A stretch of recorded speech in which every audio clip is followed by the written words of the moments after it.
Major funding for these programs is provided by grants from HSH Nordbank and First American Title Insurance Company of New York, Perfect Building Maintenance, Allied Partners, SJP Properties, Murray Hill Properties, Bank of America, GREENBERG TRAURIG, LLP.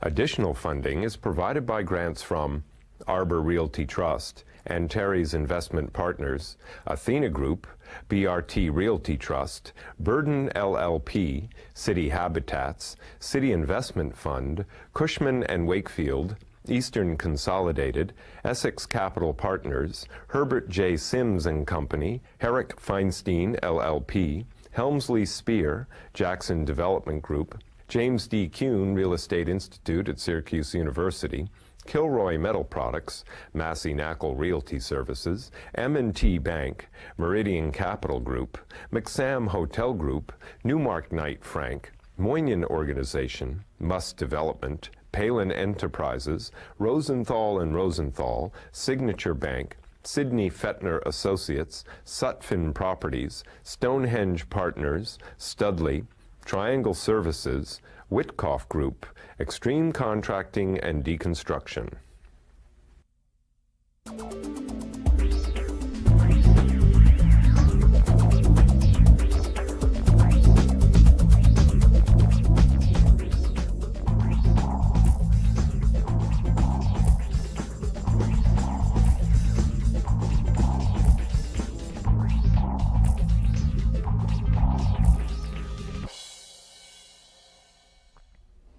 Hello, my name is Michael Stoller, host of the Stoller Report, Real Estate Trends in the Tri-State Region. You know, there are gorillas. There are 800-pound gorillas. But the biggest gorillas in the mortgage financing business are insurance companies. And today I brought these companies who really haven't been around too long. You know, one company only 90 years, the other company about 150 years, 160 years, and the other company about 175 years. I have the guys who are lending, who are providing equity, who are doing everything in the mortgage business from the insurance companies. My guests today include, from Charlotte, North Carolina, it sounds like, Charlotte, North Carolina, the managing director of TIA CREF, Global Mortgages, Global Equity, David Brown. From Virginia, the director of Northwestern Mutual, Nick Yankee. And last but not least, just came over the river, you know, he came over from Newark, the president of Prudential Mortgage Capital, Dave Twaddock. So, since you're only a 90-year, TIA has been around for 90 years, and you only lent $2.5 billion. You lent $5 billion last year, and you, the gorilla, lent $14 billion. What's going on today? You guys are king. You're the lenders of that people want to deal with. Well, it feels good to be a portfolio lender. Certainly, the last part of 2007 underscored that. We actually increased our production toward the end of 07 dramatically relative to the early part of 07. And we're looking at 08, and we'll likely put out as much, if not more money this year, as long as we keep seeing the relative value out there. And we saw it very much so in the second half of the year. I think a big part of it, we put out $5 billion last year, and we'll look to do $5 or $6 billion this year, of about $4 billion of mortgage and $1 billion of equity. And a big part of what we're doing is just trying to moderate what we put out. We have these streaks in September, right, after the so-called credit crunch last August, and again in the last 40 days, where we find ourselves putting out $1 billion in 30 or 40 days because we're looking at so many attractive investments, and we're trying to modulate them, if you will. Well, we did about $14.5 billion last year, and there are few moments in time in your career where you feel like you really have the attention of the market. And for the last several years, frankly, So you were the neglected child? We were the neglected child, and now we're feeling a little more loved. And but there was a period of time where we were there, we were making loans, but frankly the biggest deals and the most high-profile deals were being done in the securitization market. Because of the spillover from what's happened in single family, that has caused pricing to increase, and the withdrawal, frankly, of Wall Street from the commercial real estate lending market. and that has allowed balance sheet lenders, I think, to see some very attractive loans on terms that we haven't seen in a long time. So, for my audience, they want to know what's an attractive loan for each one of you. What do you like? What's your favorite attractive loan with $14.5 billion out there last year? Well, if you listen to that number, you might think that we do big loans, but we did roughly 1,000 loans last year, and 12 of them were over $100 million in size. So we do a lot of middle market lending. Our average loan size is about $15 million. It's a 3 to 10 year term, fixed rate loan, non-recourse, and it's somewhere between. So you mean if I bought an apartment in the Plaza, I might be able to? Yeah, well, income producer. Yeah, we don't do residential lending, but if single owner. If there was a no, but I think what's very interesting for my audience is when they think of an insurance company like you just said, you think that you've done all these gigantic loans, and to do these loans. $15 million, what's the smallest loan you'll do? We'll do loans as small as, say, $3 million. Roughly half of the loans we did last year were under $10 million. And so that's the average loan size, $15 to $16 million, fixed rate loan, very plain vanilla, most of it on stabilized income producing real estate. Nick? And we like 10-year fixed rate loans on office, industrial, multifamily, garden, or high-rise, retail. I think our average loan size is probably about 40 million. We start at about 20, can go up to 250 on a single property. We've done multi-properties of about 800. So we have pretty good size in today's market. I think people look around for partners or co-investors in these loans above about 100, right. Typically, but we have done up to 250 individually. We very much look at the asset. We very much look at the sponsorship and their ability to operate, manage, lease, et cetera. And I'd say in Manhattan, it's a lot of apartment, and we still like office in the right places and retail in the right corridors. Our average loan size is typically larger than what's been described, probably 40 to 50 million. And we're seeing some real opportunity today in the medium to large loan segment because there's really a void of capital sources that can readily execute on that. So again, the major food groups that were described, office, retail. We tried to pick up some more industrial and multifamily into our portfolio toward the end of last year, and we've been on a trend trying to do that over the last 2 or 3. We'll also lend selectively in the hospitality sector. And 7 to 10 years is our typical term, and we like to get amortization. We don't tend to do full loan to value transactions. We like right now the 60 to 65% loan to value. Well-capitalized borrowers, primary markets. We're active in all the major categories, but typically, an average loan size somewhat higher. And someone mentioned co-investing. We've done co-investment transactions for years, and this year we see a real opportunity to pull together some of our other life company brethren. As we can say, a club deal. A club deal, exactly. Club deal, putting together, maybe the 3 of you. Exactly. We've done that in the past, and we're seeing more opportunity to do that today. And I anticipate we'll have an active stable of co-investment lenders among the life companies. It's interesting. Prior to the show, we were talking, and I did know that Northwestern, who, as I said, I've had insurance policies. The Quiet Company has been a great company. No negative on Prudential or a TAA, but I'm not a teacher. I don't qualify. I do. We have products for you. No. We have products. No, I do. I do qualify under the podiatry school in NYU. I can. Okay. But Northwestern was really instrumental, in a lot of development in Battery Park City. Why don't you tell my audience a little bit about that, both as a lender, as an investor? Right. Well, we do equity as well as debt, and in debt we do construction loans and a permanent loan attached to that. In Battery Park City North, we did a joint venture with the Albaneses. It happened to be a mandated green building. It was the first green building in the North Battery Park City. It was a typical joint venture in the sense that we put the equity in. Typically, we bring the debt to that venture. That particular case, we did opt to have a construction loan in the market, a market loan, and as it turned out, we were pouring the first 4 slabs when the planes hit the World Trade Center. And so that project was shut down for 9 months. We restructured the deal, but ultimately ended up as the first recipient of Liberty Bonds, which worked out wonderfully for us.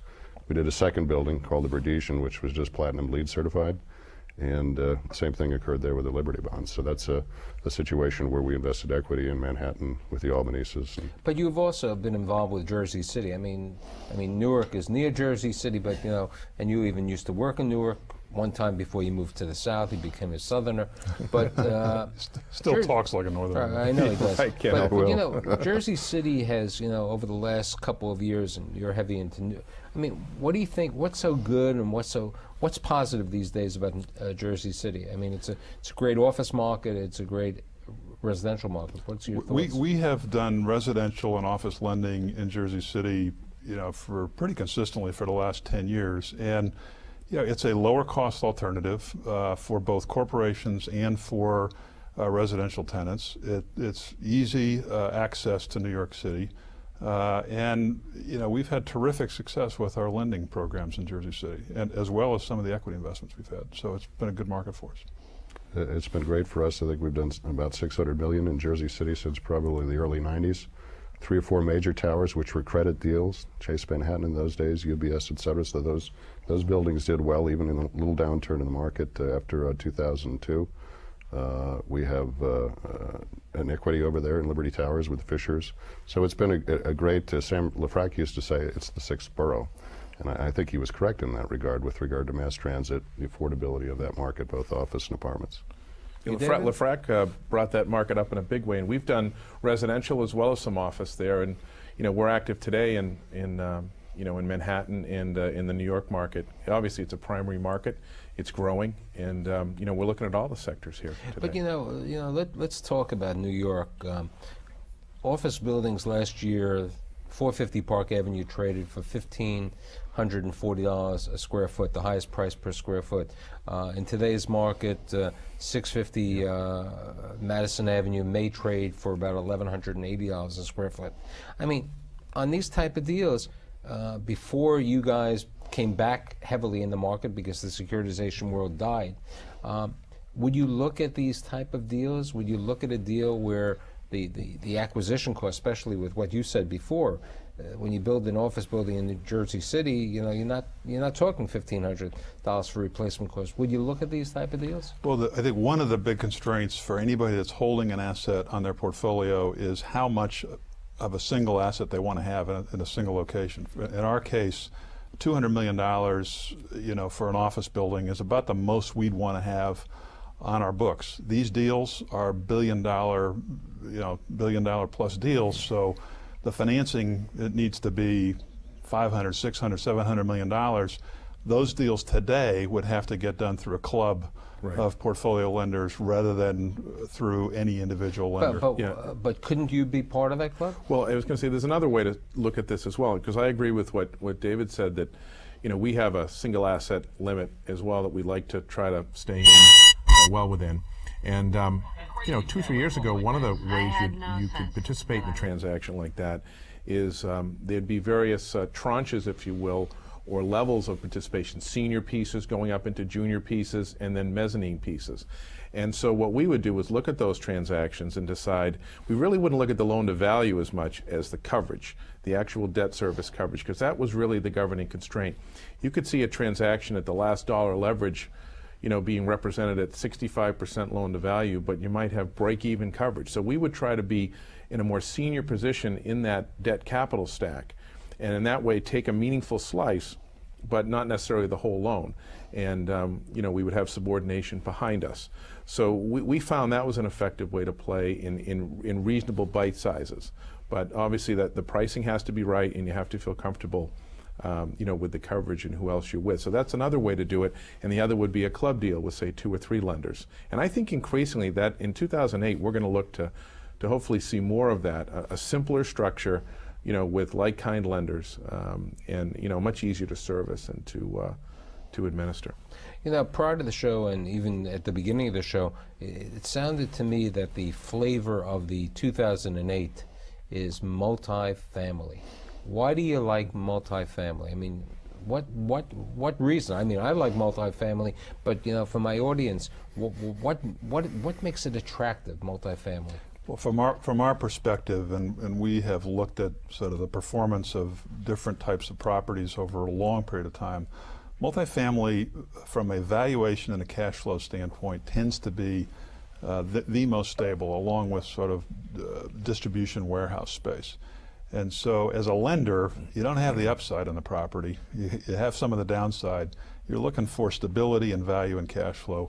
Well-run, stable multifamily in locations where it's hard to build makes a terrific asset for an underlying real estate loan. For the same reasons, primarily the stability. Also, we very much enjoy and like taking the risk in multifamily development. Typically in a venture format where we have a partner who has a location that we like in a submarket that we like, certainly Manhattan, where we go in and do a venture on that, and those things have worked out very, very well for us. We're very comfortable with construction and leasing risk in those situations, and ultimately that over time has done well. We like multi as well, and candidly over the past, we hadn't taken as much multifamily exposure in our portfolio as I would have liked. So when I came over 3 years ago, we started to ratchet up our focus on multifamily. And one of the challenges is every capital source out there wants multifamily, whether it be securitization in the past or whether it be the agencies, portfolio lenders, banks, they all like stabilized multifamily. So it's very difficult to get multifamily at what would be considered attractive spreads, attractive pricing.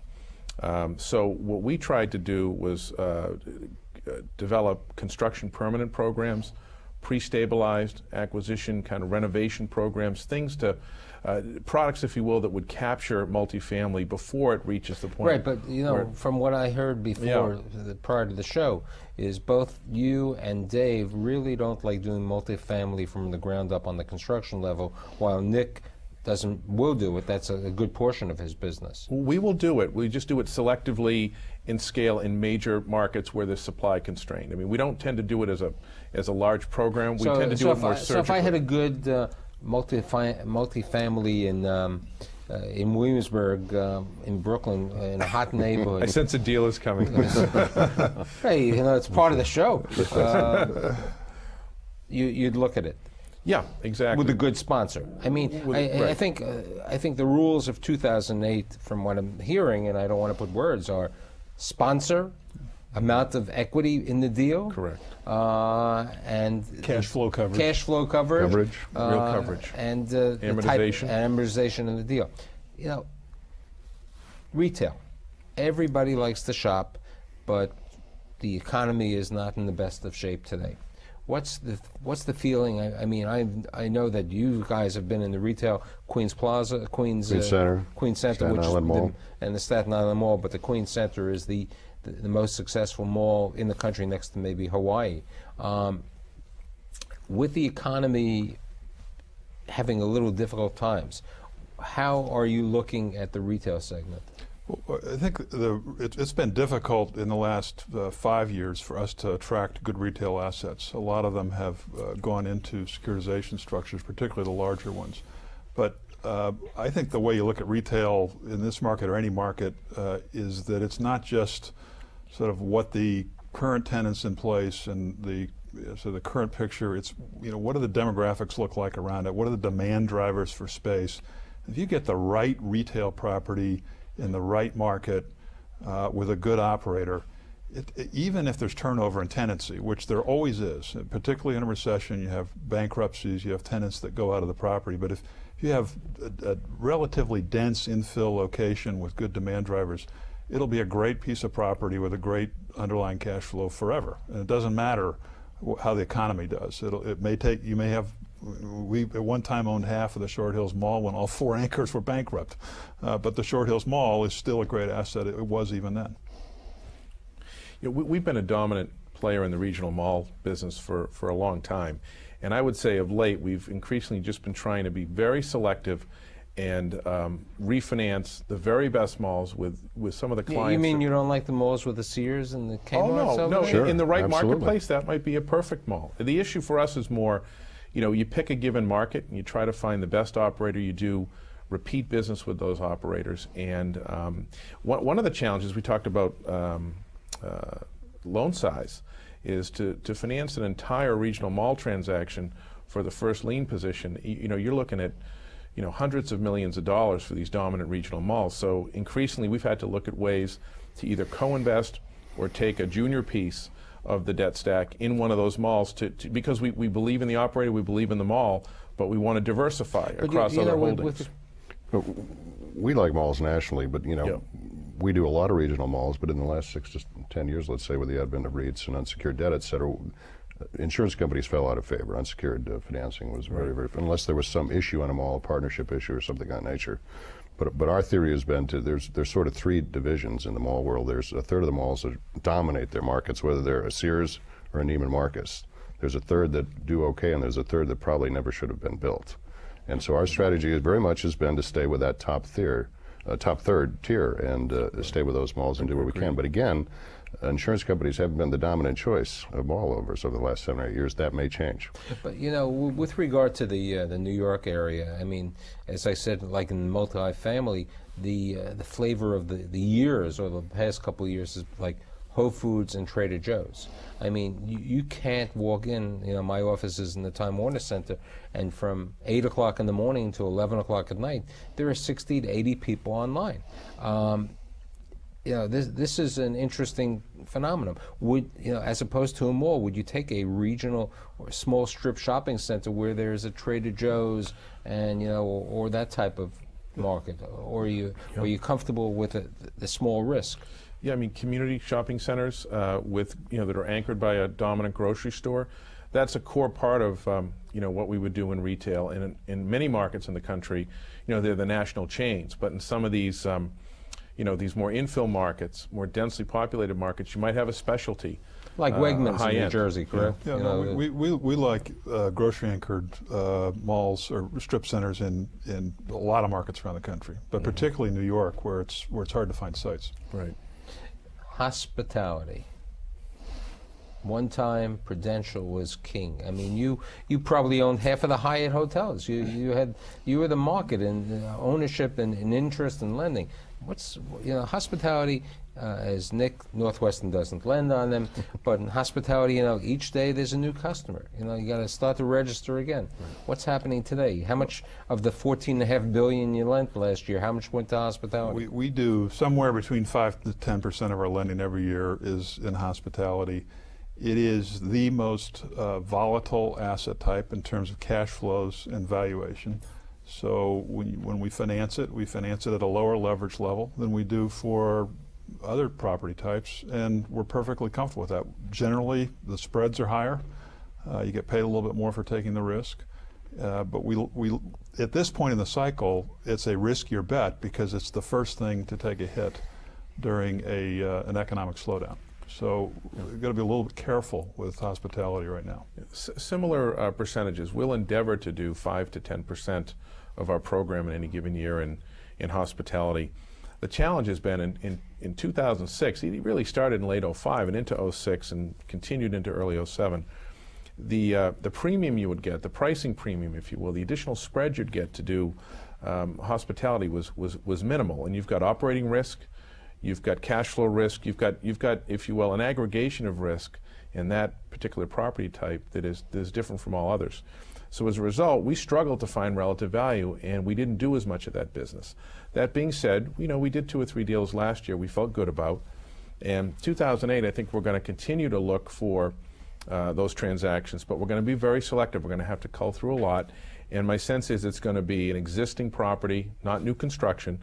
It's going to have good operating history. It's going to be a major flag. It's going to be a full-service primary. Which I wanted to bring out. Yeah. I mean, so you won't take a new boutique, Mike's Boutique, something like that? I mean... never say never. We've looked at them, but the process you have to go through to underwrite that for a one-off transaction, and the kind of, if you think about it, the kind of capitalization you need in that borrower, the track record, the kind of equity you'd need in it, in all likelihood, we found that other lenders are more than willing to do that for, way beyond what we'd be able to entertain. No. No. So Mike's Boutique will not be there. But if doesn't sound like it around this table. Okay, if I was going to do a Cambria Suites, which is the new flavor of the month, the newest suite hotel. If it was clearly going to be a chain that was going to have name recognition, on a national basis, we would look at something like that. Yes. We spoke about the region. I mean, there is some new development and certain things happening in the borough of the Bronx.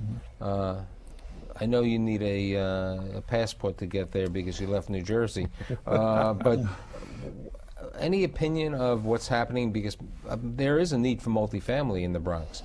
Unfortunately, there were 2 or 3 multifamily developments in Riverdale, which is part of the Bronx, which have been failures. Well, not failures, I don't want to hurt my friends. They're having difficult times in selling them. Perhaps if they were rentals. Well, first of all, we don't make loans on for sale housing. So all of our lending is on rental. But let's say if we had a multifamily, an established property in Riverdale or part of the Bronx. More likely we would be interested, and we, as you know, have pursued some multifamily in the Bronx that was rent stabilized product. Somebody's coming in willing to put capital in it over a number of years. We're more than happy to step into those situations and provide senior financing. We like that. Most of what we've done has been, multifamily has been in Manhattan. It's just the nature of You what wouldn't we do. go to But Brooklyn? No, we'll certainly look at all those areas. It's a function of the location, the neighborhood, the asset class, sponsorship, management, all those things. But we'll certainly look at it. Most of our activity today has just been centered in Manhattan proper. We'll look at it, but the reality is a lot of other lenders have specialized in this or have a critical mass or a knowledge base where they'll tend to be more aggressive on a transaction like that. Yeah. What about Long Island in general? Absolutely. Yeah. We like Long Island. It's been hard for us to get product in Long Island. But it's interesting. I did a show a couple of months ago, and the Long Island, Nassau County office owners are complaining that the real estate taxes are killing them in the market over there, in the situation. Yeah. That's been an issue for some time, I think, in that market. So, if I know you watch my show with the crystal ball. So the crystal ball for 2008, how much business are you going to do, and where is the market going to end? We're forecasting we'll do as much business in 2008 as we did this year, perhaps more, depending upon how the market looks. We're trying to put it out evenly throughout the year. We're not trying to run to the races too quickly here. We're also looking across all our sectors. We have to think beyond real estate finance and look at corporate debt and I'm not talking about the timber. I don't know what I know about we do ag, we do timber, we do all that. But I would say 2.5, somewhere around that number. Nick?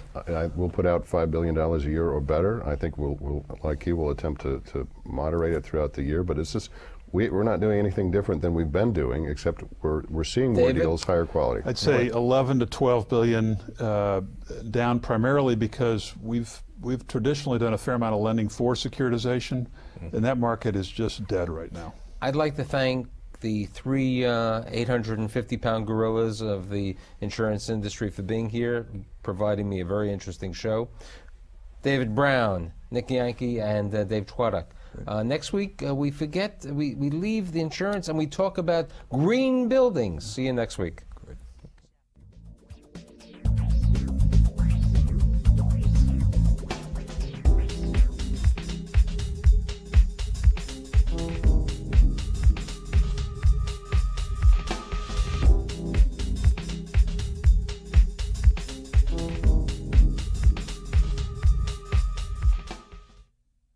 Major funding for these programs is provided by grants from HSH Nordbank and First American Title Insurance Company of New York, Perfect Building Maintenance, Allied Partners, SJP Properties, Murray Hill Properties, Bank of America, GREENBERG TRAURIG, LLP.